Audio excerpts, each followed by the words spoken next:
خلوني أخذ حضراتكم لما كشفته تحقيقات النيابة في حادثة كنيسة العذراء والملاك في الوراق، والتي يعني راح ضحيتها 5 أشخاص، وإن واحدة من المنظمات الإرهابية تحفظت على ذكر اسمها تقف وراء هذا الحادث، وأفادت بأنه جرى تحديد ملامح بعض المتهمين من خلال شهود العيان، لأنه تبين أن المتهمين اللي أطلقوا النار على المتواجدين أمام الكنيسة كان يرتديان خوذتين ولم يكونا ملثمين كما جاء في الشهادات الأولى، وكما زعم بعض الشهود بطبيعة الحال.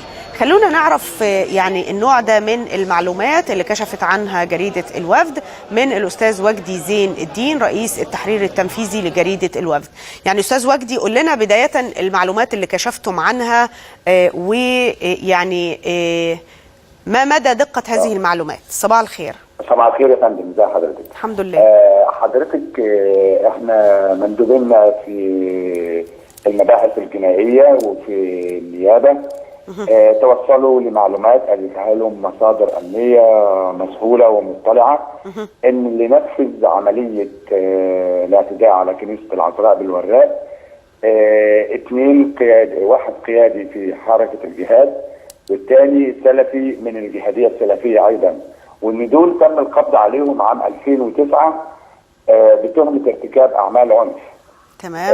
كان المصور الحفل اللي هيصور حفل الإكليل موجود متواجد طبعا في انتظار العروسين، ولما بدأت الاثنين يطلقوا النار على الكنيسة بدأ هو يلتقط الصور دي، واحنا في جريدة الوفد قبل 3 أيام نشرنا الخبر انه مصور الحفل اخذ صور للحادث، وتم الصور دي خدتها المباحث وارسلتها للنيابه، وبداوا من خلال يتعاملوا من خلال ما قدمه المصور.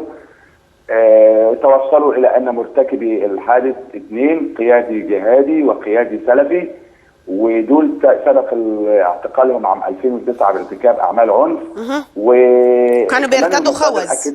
نعم، وبيرتدوا خوذ. هو بيرتدوا خوذ. كمان المصادر اكدت لنا ان ده تم بتحريض من جماعه الاخوان، وخاصه غزلان المحرض الاول على القيام بهذا العمل الاعدائي للوقيعه ما بين يعني احداث فتنه ووقيعه في البلاد.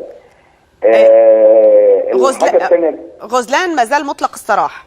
غزلان ما زال مطلق السراح حتى هذه اللحظه. تمام. وان الحاجه الثانيه كمان المهمه في الموضوع ده ان تم القبض امبارح كمان على 2 اخرين، ده في ساعه متاخره من الليل، يبقى اصبح يعني معناه 4 متورطين في الحادث برضه، قد يكونوا مشاركين او قد يكونوا لهم علاقه او لاخره، مخططين يعني، او ربما السياره اللي اغلقت الشارع. تمام. ومهدت مسرح الجريمه.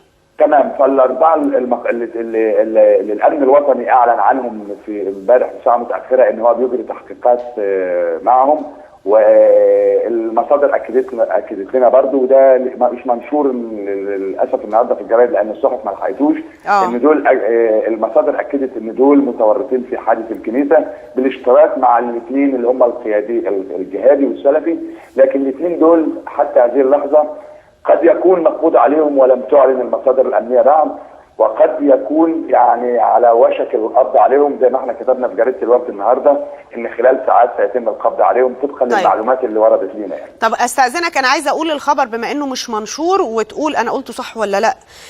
انه في ساعه متاخره من ليل الامس تم القاء القبض على عنصرين، 4 إرهابيين، 4 من الإرهابيين المتورطين في كنيسة العذراء والملاك في الوراق، ويجري التحقيق معهم حاليا في جهاز الأمن الوطني. ويجري التحقيق معهم. لحد دلوقتي في كلام إنه يعني كان قد يكون الاثنين المنفذين منهم، قد يكون الاثنين المنفذين منهم، قد يكون منهم.